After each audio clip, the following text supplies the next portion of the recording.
Now, today, massive protests in the United States, but they, for once, were in favour and support for Israel. What do you think of them? Well, it was very heartening to see, for the last couple of weeks since October 7th, we've seen a lot of rallies in support of, I would say, Hamas, not in support of the Palestinian people. They actually are in support of Hamas, and the rallies are calling for chants like River to the Sea, and as you had, unfortunately, in Australia, Gas the Jews, and we've seen this all across London and a bunch of other places, mostly in Western Europe. We've seen a little bit of it in the United States.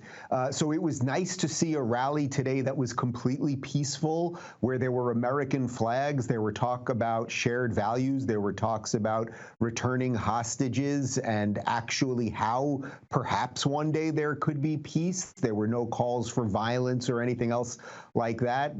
This is the type of protesting that in America we should see more of, where, people are going to clean up after themselves. It's going on right as we're recording this right now, but I just know that D.C. is not going to be left in shambles. They're not going to desecrate the White House or burn down any monuments or memorials or anything like that.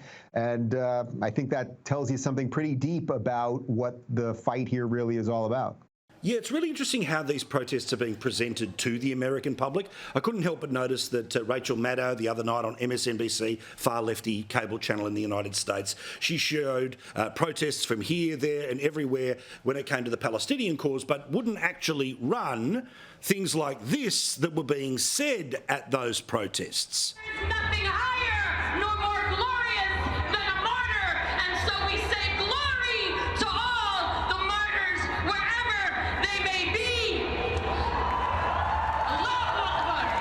And the truth is, the Western world is alive.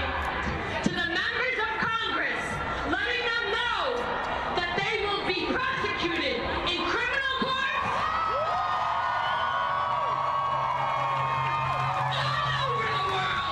Well, Paul, I'm glad you're also not making the distinction between quote-unquote pro-Palestine protests and Hamas protests. The simple truth is, if anyone went out there with a sign that said, I'm against Hamas, they would be treated just like if you brought out a sign that said, I'm for Israel. These are Hamas protests. What instigated this? It was the Hamas actions of killing 1,500 people and keeping 200 hostages and all of the rest of it.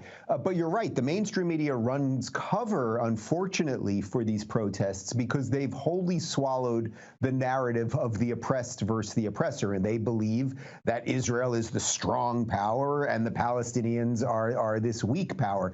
There's a gajillion historical reasons why this is inaccurate, and there's geopolitical reasons why it's inaccurate and everything else.